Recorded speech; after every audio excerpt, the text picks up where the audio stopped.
3장 7절부터 12절 말씀까지입니다. 제가 봉독합니다. 만군의 여호와가 이르노라. 너희 열조의 날로부터 너희가 나의 규례를 떠나 지키지 아니하였도다. 그런즉 내게로 돌아오라. 그리하면 나도 너희에게로 돌아가리라 하였더니 너희가 이르기를 우리가 어떻게 하여야 돌아가리까 하도다. 사람이 어찌 하나님의 것을 도적질하겠느냐. 그러나 너희는 나의 것을 도적질하고도 말하기를 우리가 어떻게 주의 것을 도적질하였나이까 하도다. 이는 곧 11조와 헌물이라. 너희 곧 온 나라가 나의 것을 도적질하였으므로 너희가 저주를 받았느니라. 만군의 여호와가 이르노라. 너희의 온전한 11조를 창고에 들여 나의 집에 양식이 있게 하고 그곳으로 나를 시험하여 내가 하늘문을 열고 너희에게 복을 쌓을 것이 없도록 붙지 아니하나보라. 만군의 여호와가 이르노라. 내가 너희를 위하여 황충을 금하여 너희 토지 수산을 멸하지 않게 하며 너희 밭에 포도나무에 과실로 기한전에 떨어지지 않게 하리니 너희 땅이 아름다워짐으로 열방이 너희를 복되다 하리라. 만군의 여호와의 말이니라. 아멘. 오늘은 말라기서 제10강 11조와 헌물 규례 위반에 대한 책망이라는 제목으로 말씀을 듣겠습니다. 본문 3장 7절부터 12절까지는 본서에 기록된 말라기 선지자의 6편의 단편 설교 가운데 5번째 설교입니다. 앞선 제4야 설교에서는 언약의 사자, 즉 메시아의 도래와 관련한 예언이었고요. 그에 이어진 5번째 설교는 주의 것을 도적질한 11조 및 헌물과 관련하여 지적하며 책망하신 말씀입니다. 이에 대한 7절부터 12절까지는 구속사적 교훈까지 주제가 넷으로 구분이 되는데요. 첫 번째는 하나님의 규례를 지키지 않음에 대한 책벌 서론입니다. 11조 및 헌물 규례를 지키지 않음을 지적하는 본문 서론은 먼저 그에 대한 하나님의 탄식으로부터 시작이 됩니다. 이에 대해 보도한 7절은 내용을 셋으로 구분해 살펴보겠는데요. 첫 번째는 7절 상반절에서 만군의 여호와가 이르노라. 너희 열조의 날로부터 너희가 나의 규례를 떠나 지키지 아니하였도다 그랬습니다. 원문상 7절은 너희의 열조의 날로부터라는 구문으로 시작이 됩니다. 이는 이스라엘을 애굽에서 구하여 낸 이후 하나님과 언약을 맺은 출애굽 제1세대부터 현재 말라기 시대까지 모든 선민들을 총칭한 표현이라고 말할 수 있겠습니다. 그러니까 출애굽 때부터 지금까지 이스라엘은 줄곧 하나님의 규례를 제대로 지키지 않았다는 것을 지적하는 것이 되겠습니다. 즉 하나님께 대한 거역과 배신은 오랜 역사 동안 지속되어 왔음을 특별히 지적을 하신 거죠. 두 번째는 7절 중반절에서 그런즉 내게로 돌아오라. 그리하면 나도 너희에게로 돌아가리라 하였더니 그랬습니다. 이는 하나님의 언약 백성들이 하나님의 규례를 어기고 반역할 때마다 끊임없이 내게로 돌아올 것을 호소했다는 그런 뜻입니다. 실제 하나님의 역사는 언제나 그러하셨습니다. 출애굽 시대나 사사 시대나 왕정 시대 역시 마찬가지였습니다. 하나님은 끊임없이 선지자들을 보내셔서 자기 백성들을 하나님께로 돌이키시는 역사를 계속하셨습니다. 그에 대해 예레미야는 그렇게 증언한 바가 있죠. 예레미야 7장 25절 26절입니다. 너희 열조가 애굽 땅에서 나온 날부터 오늘까지 내가 내 종 선지자들을 너희에게 보내었으되 부지런히 보내었으나 너희가 나를 청종치 아니하며 귀를 기울이지 아니하고 목을 굳게 하여 너희 열조보다 악을 더 행하였느니라. 세 번째는 7절 하반절에서 너희가 이르기를 우리가 어떻게 하여야 돌아가리까 하도다 그랬습니다. 이는 하나님께서 돌아오라고 명하셨지만 당시 귀환민들은 자신들의 문제가 무엇인지 인식조차 하지 못했음을 지적한 말씀입니다. 여기서 우리가 어떻게 돌아가리까라는 질문은 두 가지를 생각해 볼 수 있겠는데요. 하나는 어떻게 돌아가야 하는지 그 방법을 도무지 모르겠다는 뜻으로 해석을 할 수 있고요. 다른 하나는 우리가 하나님을 떠난 적이 없는데 어떻게 돌아가느냐는 그런 의미일 수도 있습니다. 이 두 가지 중에서 앞선 말씀들을 종합해 보면 후자의 뉘앙스가 훨씬 강하다는 생각이 듭니다. 즉 저들은 자신들이 저지른 잘못이 무엇인지를 전혀 모르고 있었다는 사실이죠. 두 번째는 11조와 헌물 규례 위반 지적입니다. 앞선 7절은 잘못을 저지르고도 그 잘못이 무엇인지조차 모르는 당시 귀환민들의 무지를 지적한 말씀입니다. 이어진 본문은 저들의 잘못이 무엇인가를 구체적으로 밝혀주신 말씀입니다. 이에 대한 8절, 9절은 내용을 5으로 구분해서 살펴봅니다. 첫 번째는 8절 상반절에서 사람이 어찌 하나님의 것을 도적질하겠느냐 그랬습니다. 하나님은 이스라엘이 하나님을 멀리 떠난 문제와 관련하여 특정적인 한 가지 죄악을 지적하신 거죠. 그것이 바로 하나님의 것을 도적질한 문제입니다. 여기서 이 도적질하다에 해당하는 히브리어 하이크바흐는 기본형 카바흐인데요. 이 문자적인 의미는 훔치다, 빼앗다, 약탈하다라는 뜻의 미완료 의문사입니다. 본래 히브리어에서 남의 소유를 훔치거나 도적질을 하는 행위를 나타낼 때는 까나브라는 단어를 사용합니다. 그런데 본문에서는 남의 물건을 강탈하는 행위를 나타내는 이 카바흐라는 단어를 사용을 했습니다.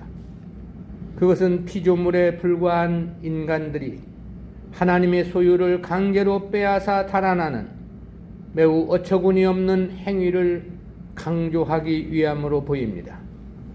실제인은 해서도 안 되며 할 수도 없는 것을 당시 귀환민들이 자행했음을 지적한 말씀입니다.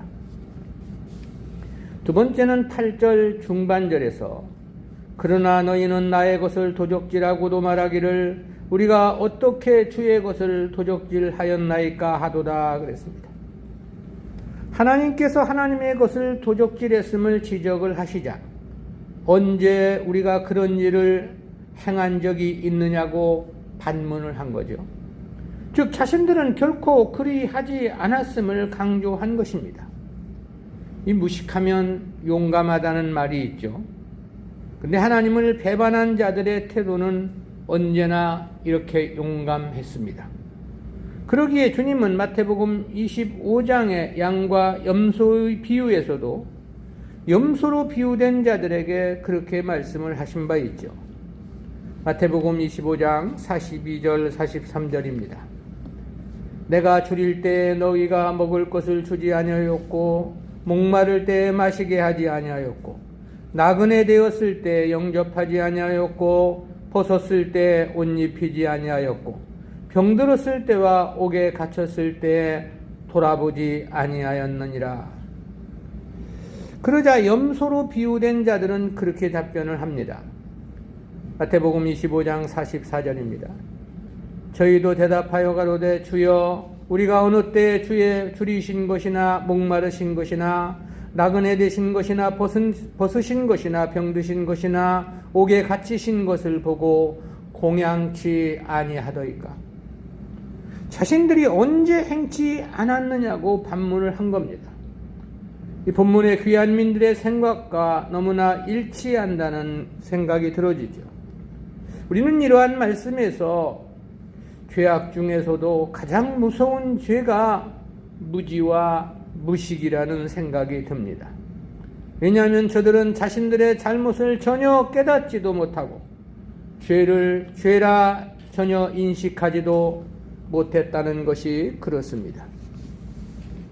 세 번째는 8절 하반절에서 이는 곧 11조와 헌물이라 그랬습니다. 하나님께서 저들이 지은 죄가 무엇인지를 명확히 밝혀주신 말씀입니다. 여기서 언급된 11조와 헌물이란 두 명사에는 모두 정관사가 첨부되었습니다. 그렇다는 것은 이것이 율법에서 드리도록 규정한 11조와 봉헌물임을 분명히 합니다.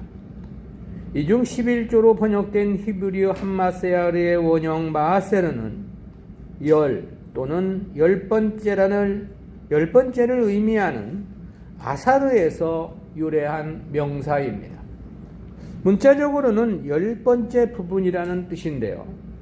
이는 총 분량의 10분의 1에 해당하는 것을 의미하고 성경에서는 성도가 하나님께 바쳐야 할 수입의 11조를 나타냅니다. 이 11조 재료는 율법이 주어지기 훨씬 이전 믿음의 조상 아브라함이 살렘왕 멜기세덱에게 전리품의 10분의 1을 바친 데서부터 유래했습니다. 그리고 그것은 그의 후손 대대로 지켜야 하는 대표 언약이 되었습니다. 그에 대해서 히브리서 기자는 그렇게 증언을 한 바가 있죠. 히브리서 7장 9절 10절입니다. 또한 10분의 1을 받는 레위도 아브라함으로 말미암아 10분의 1을 바쳤다 할 수 있나니 이는 멜기세덱이 아브라함을 만날 때 레위는 아직 자기 조상의 허리에 있었음이니라. 여기서의 레위는 아직 자기 조상이 허리에 있었다고 말씀한 것은 아브라함이 멜기세덱을 만날 때 레위는 아직 출생하지 않았다는 그런 뜻입니다. 앞으로 출생할 것이라는 거죠. 이 허리에 있었다는 것은 자녀를 출산할 수 있는 남성의 정랑 안에 있었음을 완곡하게 나타내는 히브리식 관용어이기 때문에 그렇습니다. 그럼에도 저들이 아브라함으로 말미암아 10분의 1을 바쳤다 할 수 있나니 그랬습니다. 아직 태어나지도 않은 레위인들까지 11조를 바쳤음을 말씀한 건데요. 그것은 곧 아브라함의 11조 언약은 대표제라는 사실을 분명히 합니다. 즉 11조는 아브라함의 자손은 누구나 지켜야만 하는 대표제요 연대 언약이라는 그런 뜻입니다. 근데 이를 증언하는 히브리서가 신약의 성도들에게 하신 말씀이란 사실에 우리는 주목을 해야 합니다.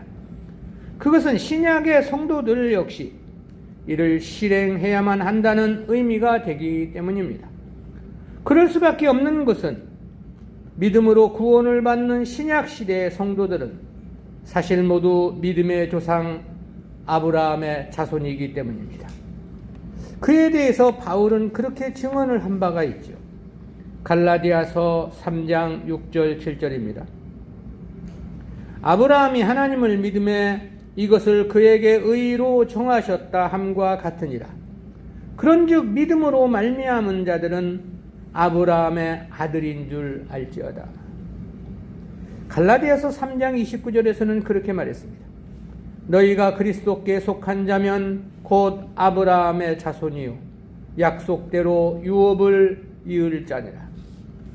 따라서 믿음으로 의롭다 칭함을 받는 구원 언약과 11조 언약은 모세의 율법보다도 상위법에 속합니다. 때문에 믿음으로 구원을 얻는 신약의 성도들 역시 아브라함이 11조 언약을 할 때 그들은 그의 허리에 있었다고 말할 수 있습니다. 그럴 수밖에 없는 이유는 택한 백성들은 창세전에 이미 선택된 자들이기 때문에 그렇습니다. 한편 헌물로 번역된 히브리어 하테루마의 기본형 테루마는 구약 성경에서 신에게 바치는 예물이나 성전 건축 및 유지 보수를 위한 헌물과 관련할 때 사용이 됐습니다. 즉 11조를 제외한 다른 모든 예물과 봉사는 바로 이 헌물에 속한다고 말할 수 있겠습니다.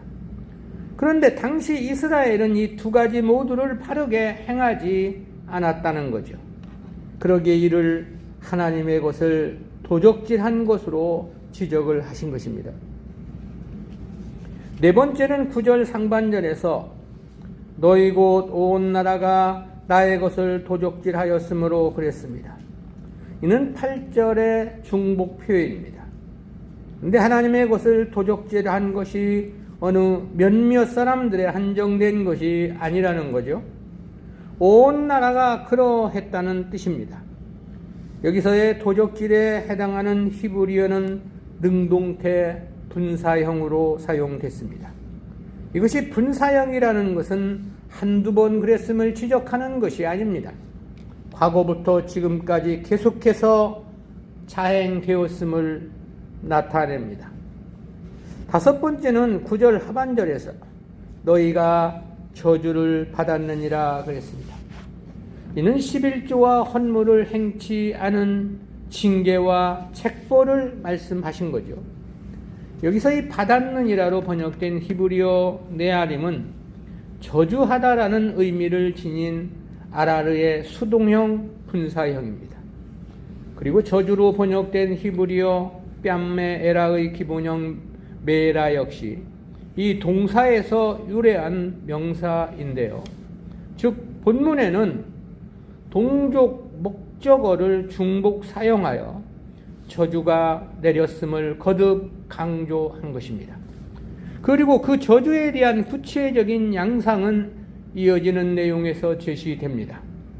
아마 그랬기에 저들은 자신들의 지은 잘못을 모르고 하나님께서 내리신 저주에 대해서만 원망하며 불평했던 것으로 보이죠. 그 결과로서 저들은 하나님은 도리어 악한 자를 선하게 보시고 기뻐하신다고 불평을 토로하며 하나님의 공의가 어디에 있느냐고 원망스러운 말을 하기도 했던 거죠. 역시 가장 무서운 것은 하나님의 뜻을 깨닫지 못하는 무지와 무식이라는 생각을 갖게 하는 대목입니다. 큰 세 번째로 헌물 준수 촉구 및 축복 약속입니다.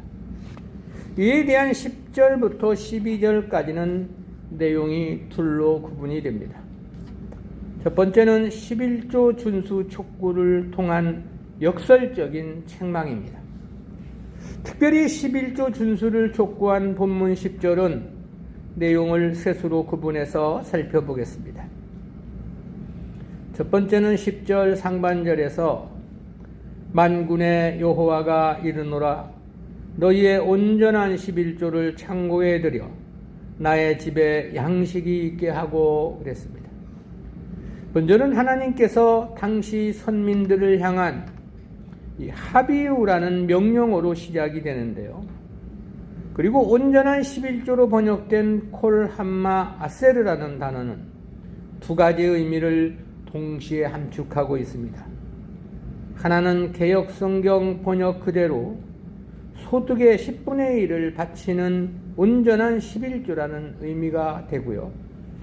다른 하나는 모든 소득물의 11조라는 그런 뜻이 함축되어 있습니다. 그렇다는 측면에서 보면 수입의 10분의 1은 조금이라도 자신의 사적 용도로 사용해서는 안 된다는 뜻이 전제되어 있습니다. 원리가 그렇기에 주님 당시 서기관들과 바리새인들은 아주 사소해 보이는 박하와 회양 근처의 11조까지 드렸던 것으로 신약 성경에서 말씀하고 있죠. 그리고 그에 대해서도 주님께서는 마태복음 23장 23절에서 잘한 일이라고 인정을 하시기도 하셨습니다. 한편 여기서의 창고는 성전 건물 좌우에 만들어 놓았던 여러 방들을 의미합니다. 느헤미야서에서도 보면 당시 귀한민들이 드린 11조를 새로 건축한 성전 방에 저장해 놓는다는 사실을 소개하고 있죠. 본문의 이 창고는 바로 그곳을 가리킵니다. 이는 제사장들과 레위인들의 양식이었습니다. 저들은 이를 통해 생계를 유지하며 성전 일을 감당할 수 있었던 것입니다. 그러므로 백성들이 11조를 드리지 않으면 하나님께 드리는 제사를 포함해서 성전의 모든 일들이 중단될 수밖에 없었습니다. 그것은 제사장들과 레위인들이 의식주를 해결하고자 다른 일을 할 수밖에 없었기 때문입니다. 이를 위해 하나님은 11조 제도를 제정하셨고 이를 강조하신 것이라고 말할 수 있겠습니다. 두 번째는 10절 중반절에서 그것으로 나를 시험하여 그랬습니다. 하나님을 시험해 볼 것을 주문하신 거죠. 근데 신명기 6장 16절에서는 하나님을 시험하지 말라고 말씀했습니다. 주님께서도 마태복음 4장 7절에서 하나님을 시험치 말라는 말씀을 인용해서 마귀의 시험을 물리치시기도 했죠. 그러기에 하나님을 시험하는 행위는 불신의 행위와도 같은 것입니다. 그럼에도 하나님께서 이와 같은 말씀을 하신 것은 실제 하나님을 시험해 보라는 뜻은 아닙니다. 여기에는 두 가지 의미를 생각해 볼 수 있겠는데요. 그중 하나는 저들이 현재 당한 저주가 하나님의 것을 도적질한 결과임을 강조하려는 역설적 의미입니다. 앞선 9절에서 하나님은 온 나라가 나의 것을 도적질하였으므로 너희가 저주를 받았느니라고 말씀을 했죠. 바로 이 저주에 대한 역설적 표현에서 나를 시험해 보라고 말씀을 했다는 그런 뜻입니다. 저들은 자신들이 하나님 앞에 바르게 행치 않음으로 저주를 받았음에도 오히려 하나님을 공의롭지 못하다고 생각하고 있었습니다. 그의 하나님은 하나님이 공의롭지 못한 것이 아니라 너희가 불의하여 당한 저주임을 이 같은 말씀으로 천명을 하신 거죠.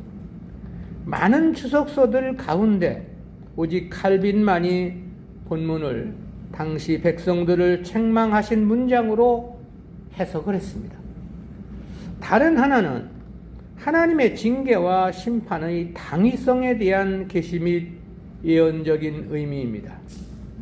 하나님은 저들이 어차피 11조를 행치 않을 것을 알고 계신 거죠. 또한 저들을 버릴 수밖에 없다는 사실도 너무나 잘 알고 계셨습니다. 따라서 이는 도리어 저들에게 쏟으실 엄중한 하나님의 책벌의 당위성을 확보하고 아울러 오고 오는 시대의 성도들에게 교훈적인 의미를 전달코자 하셨다라는 거죠. 실상 헌물은 물론이고 11조를 하나님을 시험하는 조건으로 바치는 것은 절대 용납 불가능한 불신앙적인 행위이기 때문에 그렇습니다. 세 번째는 10절 하반절에서 내가 하늘문을 열고 너희에게 복을 쌓을 것이 없도록 붙지 아니하라 보라 그랬습니다. 이 역시 의미는 마찬가지입니다. 하라고 한들 저들은 하지 않을 것이기 때문에 이와 같은 말씀을 통해서 저들의 잘못을 지적하고 계신 것이죠. 하나님을 시험하여 11조를 바치면 복을 주시겠다는 그런 뜻이 아닙니다. 너희가 현재 당하고 있는 저주가 너희가 행치 않음으로 받는 마땅한 하나님의 징계라는 사실을 이렇게 역설적으로 표명하신 것입니다. 두 번째는 11조 준수에 따른 구체적인 축복 보장입니다. 본문은 다섯 번째 설교 결론부로서 하나님 말씀 순종은 절대 망할 수 없다는 당위성을 강조한 것입니다. 이에 대한 11절, 12절은 내용을 셋으로 구분해서 살펴보겠습니다. 첫 번째는 11절 상반절에서 만군의 여호와가 이르노라 내가 너희를 위하여 황충을 금하여 너희 토지 소산을 멸하지 않게 하며 그랬습니다. 하나님을 바르게 섬길 때 절대 망할 수 없는 원리를 나타낸 첫 번째 비유입니다. 여기서 이 황충은 메뚜기를 가리키는 겁니다. 근데 당시 거대한 메뚜기 떼의 습격은 온 땅에 초목을 오유로 만들어 버릴 만큼 그 피해가 매우 막중했습니다. 요해서에서도 보면 이는 하나님의 책벌과 저주의 결과로 언급되고 있습니다. 따라서 이는 11조를 바르게 행하면 결코 저주가 없을 것이라는 그런 의미가 됩니다. 두 번째는 11절 하반절에서 너희 밭에 포도나무의 과실로 기한전에 떨어지지 않게 하리니 그랬습니다. 역시 의미는 상반절과 똑같습니다. 농부가 아무리 농사를 잘 짓고 메뚜기 떼에 습격이 없다 하더라도 열매가 있기 전에 땅에 떨어진다면 농부는 망연자실할 수밖에 없겠죠. 그리고 이런 경우는 필연 병충해로 말미암은 결과가 될 텐데요. 그러나 11조를 행하면 이와 같은 병충해의 피해 역시 없을 것이라는 그런 의미가 되겠습니다. 즉 하나님을 바르게 섬길 경우 절대 하나님의 징계와 저주는 없을 것이라는 그런 비유적인 표현입니다. 세 번째는 12절에서 너희 땅이 아름다워짐으로 열방이 너희를 복되다 하리라 만군의 여호와의 말이니라 그랬습니다. 역시 의미는 11절과 동일합니다. 결과적인 측면에서 너희가 지금 당하는 그 어려움은 하나님의 공의가 실현되지 않기 때문이 아님을 천명하신 것입니다. 오히려 하나님의 공의가 실현되기 때문이라는 의미인 거죠. 당면한 너희의 저주가 너희가 바르게 행치 않았기 때문이라는 역설적 표현입니다. 우리는 이와 같은 말씀에서 두 가지 구속사적인 교훈을 깨닫게 됩니다. 첫 번째로 성도에게 가장 큰 절망은 무지와 무식이라는 교훈입니다. 하나님은 7절 중반절에서 내게로 돌아오라 그리하면 나도 너희에게 돌아가리라 그랬습니다. 그러자 당시 귀한민들은 7절 하반절에서 우리가 어떻게 하여야 돌아가리까 라고 반문했습니다. 이는 앞서 생각한 바와 같이 당시 귀한민들이 자신들의 문제가 무엇인지 전혀 인식조차 하지 못했다는 명백한 증거입니다. 그뿐만이 아니죠. 8절 상반절에서는 하나님께서 하나님의 것을 도적질한 것을 지적을 했습니다. 그러자 당시 귀한민들은 우리가 어떻게 주의 것을 도적질하였나이까라고 질문을 했지요. 그에 대해 하나님은 11조와 헌물을 말씀했던 것입니다. 이 역시도 보면 자신들의 잘못에 대해서 전혀 알지도 깨닫지도 못하고 있었음이 분명합니다. 그러면서도 하나님을 향해서는 공의롭지도 못하다고 원망하는 저들이었습니다. 그야말로 무지도 이 같은 무지가 없다는 생각을 해보게 됩니다. 무식 중에도 상무식이라는 생각이 들어지죠. 소경 중에도 이와 같은 소경은 없다는 생각을 해보게 됩니다. 그리고 우리는 이러한 말씀에서 성도에게 있어 가장 큰 죄의 원인은 무지와 무식이라는 교훈을 깨닫게 되는 겁니다. 알지 못하니 잘못하면서도 전혀 양심의 가책이 없는 것입니다. 깨닫지 못하니 회개는커녕 도리어 하나님을 향해 공의롭지 못하다고 원망을 하고 있는 거죠. 그야말로 저들은 칠흑 같은 어두움이란 생각을 해보게 됩니다. 도저히 바늘구멍만큼의 가느다란 희망조차도 없다는 생각을 해보게 되고요. 그야말로 절망 중에 절망이 아닐 수 없습니다. 성도에게 있어 가장 무서운 것은 무지라는 생각을 갖게 하는 이유입니다. 성도에게 가장 두려운 일이 하나님의 뜻을 알지 못하는 무식이라는 사실입니다. 무지와 무식에서는 희망만 없는 건 아닙니다. 결단코 멸망을 피할 수 없을 것이란 확고한 사실 때문입니다. 그러기에 주님은 그런 말씀을 하신 바가 있죠. 누가복음 6장 39절입니다. 소경이 소경을 인도할 수 있느냐? 둘이 다 구덩이에 빠지지 아니하겠느냐? 성도가 무엇보다 배움에 온 힘을 기울여야 하는 이유입니다. 성도가 바른 깨달음을 위해 최선을 다해야만 하는 이유입니다. 끊임없이 말씀을 가까이 해야 합니다. 알아야만 바른 삶을 살 수 있기 때문인 거죠. 또한 알아야만 잘잘못이 무엇인가도 파악할 수 있는 까닭입니다. 깨달아야만 잘못을 해도 회개가 가능하기 때문입니다.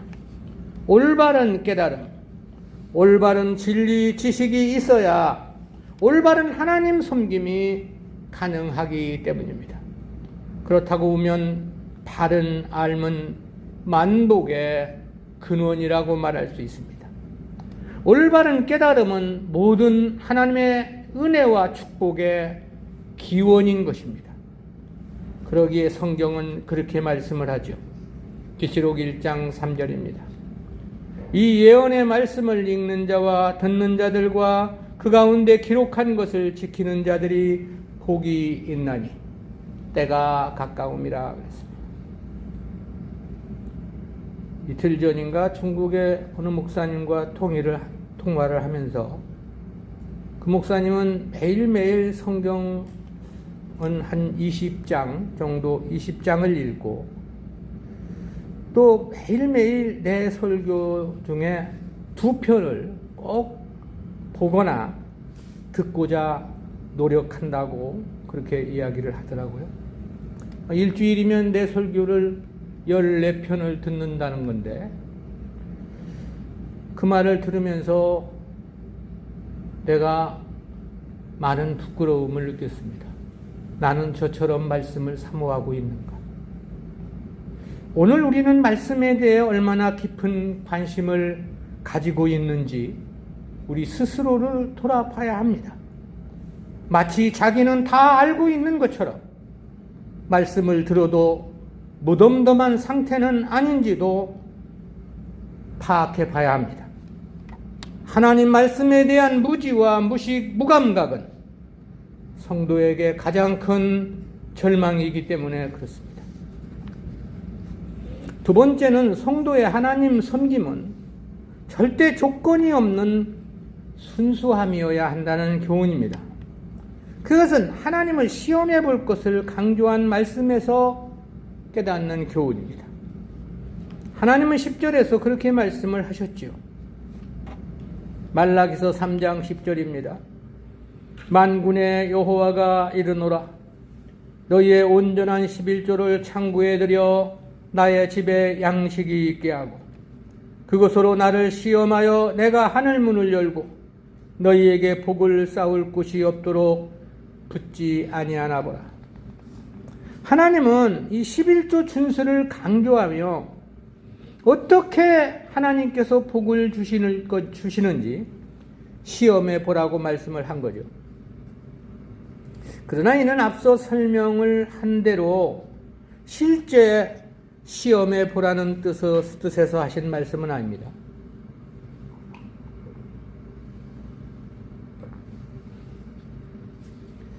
그럴 수 없는 것은 하나님을 시험해 보라는 말씀 자체가 본래 하나님의 뜻이 아니기 때문에 그렇습니다. 하나님을 시험하는 것은 하나님의 금령이고 하나님은 악에게 시험을 받지도 않으신다고 야고보 사도는 1장 13절에서 말씀을 하기도 했습니다. 그러므로 하나님을 시험한다는 것 자체는 틀림없는 불신앙적 행위입니다. 따라서 이는 본서의 전체적인 문맥에서 조명되고 해석되어야만 합니다. 앞선 2장 17절에 보면 당시 백성들이 모든 행악하는 자는 여호와의 눈에 선이 보이며 그에게 기쁨이 된다 하며 공의의 하나님이 어디 계시냐고 했음을 지적을 했죠. 자신들이 잘못해서 하나님의 책벌을 받고 있음에도 도리어 하나님이 공의롭지 못하다고 불평과 원망을 했다는 뜻입니다. 때문에 본문 8절에서 너희가 하나님의 도적질을 했음을 지적하며 11조와 헌물을 말씀했고 그 때문에 너희가 저주를 받았음을 9절에서 말씀하셨습니다. 그리고 11조를 강조하시며 하나님을 시험해 볼 것을 말씀했고 그리하면 쌓을 곳이 없도록 복을 붙지 아니하나 시험해 보라고 말씀을 한 거죠. 따라서 이는 11조를 하면 복을 주시겠다는 그런 뜻에서 하신 말씀 아닙니다. 너희가 지금 당하고 있는 화가 하나님 말씀에 순종하지 않았기에 당하는 하나님의 공의의 섭리라는 역설적 표명이라고 그랬죠. 하나님이 악한 자를 선히 보시는 것이 아니라 너희가 악하기에 하나님의 칙벌을 당한다는 책망의 말씀이신 것입니다. 이 부분에 대해서 거의 모든 주석서들은 11조를 하기만 하면 축복을 주실 것이라는 의미로 해석을 했습니다.